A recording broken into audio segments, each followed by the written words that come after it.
You, John Fitzgerald Kennedy, do solemnly swear. I, John Fitzgerald Kennedy, do solemnly swear. That you will faithfully execute the office of President of the United States. That I will faithfully execute the office of President of the United States. And will, to the best of your ability. And will, to the best of my ability. Preserve, protect, and defend the Constitution of the United States. Preserve, protect, and defend the Constitution of the United States. So help you God. So help me God.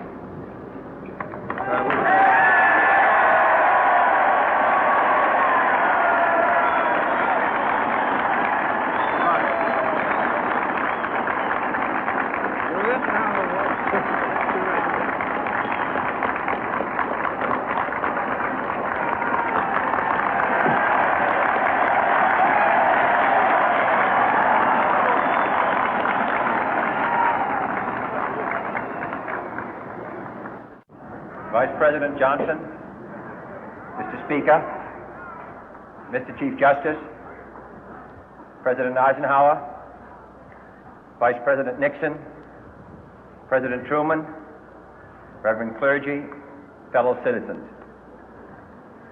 We observe today not a victory of party, but a celebration of freedom, symbolizing an end as well as a beginning, signifying renewal as well as change.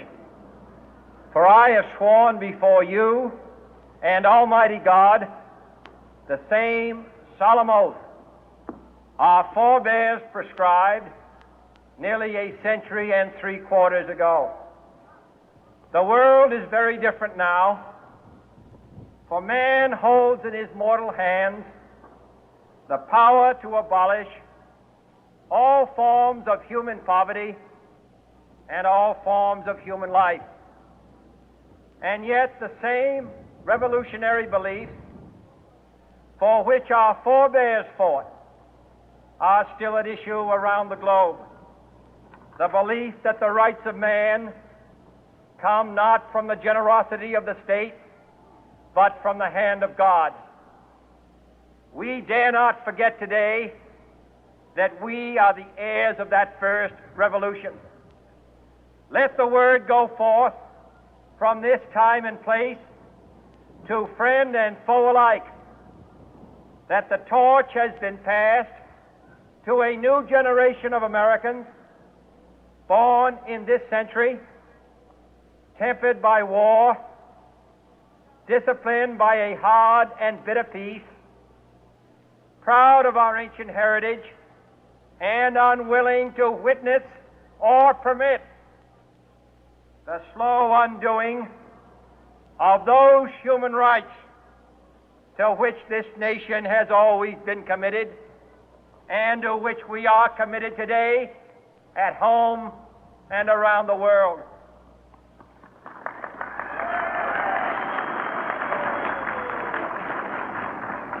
Let every nation know, whether it wishes us well or ill, that we shall pay any price, bear any burden, meet any hardship, support any friend, oppose any foe to assure the survival and the success of liberty.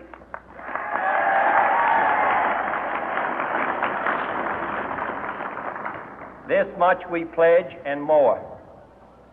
To those old allies whose cultural and spiritual origins we share, we pledge the loyalty of faithful friends. United, there is little we cannot do in a host of cooperative ventures. Divided, there is little we can do, for we dare not meet a powerful challenge at odds and split asunder.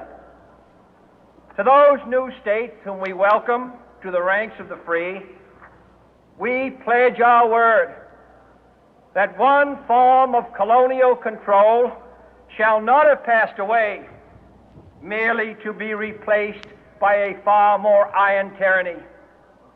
We shall not always expect to find them supporting our view, but we shall always hope to find them strongly supporting their own freedom, and to remember that in the past, those who foolishly sought power by riding the back of the tiger ended up inside.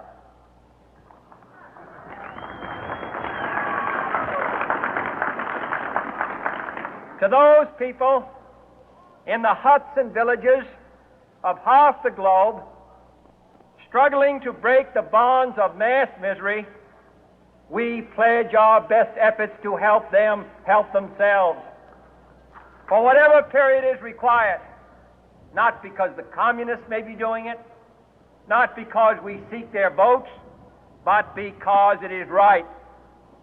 If a free society cannot help the many who are poor, it cannot save the few who are rich.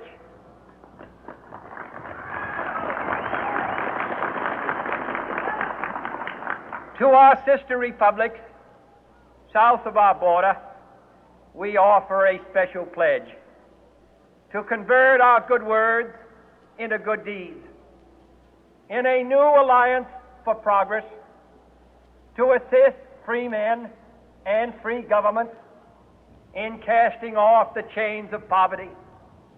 But this peaceful revolution of hope cannot become the prey of hostile powers.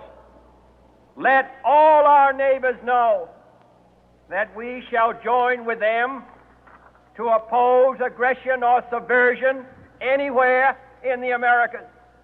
And let every other power know that this hemisphere intends to remain the master of its own house.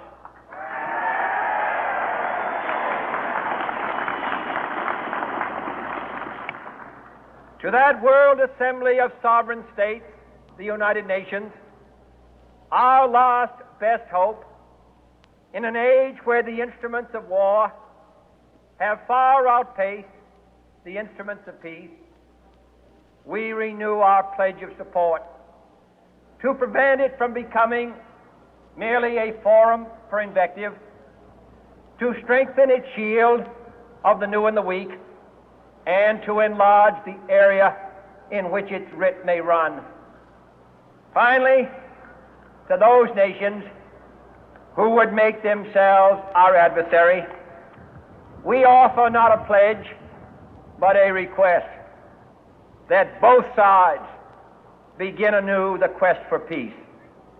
Before the dark powers of destruction, unleashed by science, engulf all humanity in planned or accidental self-destruction, we dare not tempt them with weakness, for only when our arms are sufficient beyond doubt can we be certain beyond doubt that they will never be employed.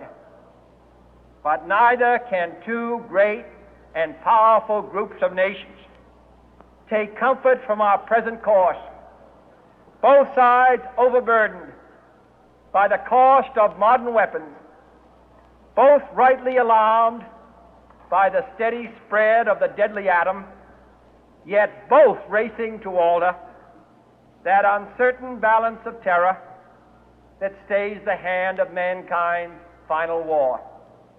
So let us begin anew, remembering on both sides that civility is not a sign of weakness, and sincerity is always subject to proof. Let us never negotiate out of fear, but let us never fear to negotiate.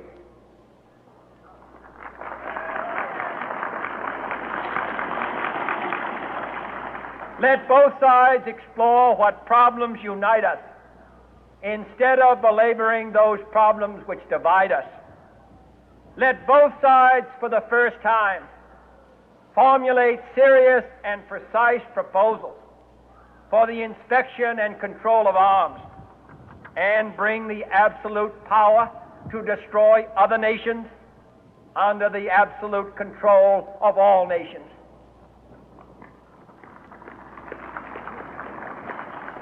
Let both sides seek to invoke the wonders of science instead of its terrors. Together, let us explore the stars, conquer the deserts, eradicate disease, tap the ocean depth, and encourage the arts and commerce. Let both sides unite to heed in all corners of the earth the command of Isaiah to undo the heavy burden and let the oppressed go free. And if a beachhead of cooperation may push back the jungle of suspicion, let both sides join in creating a new endeavor, not a new balance of power, but a new world of law, where the strong are just and the weak secure and the peace preserved. All this will not be finished in the first 100 days, nor will it be finished in the first 1,000 days, nor in the life of this administration, nor even perhaps in our lifetime on this planet. But let us begin.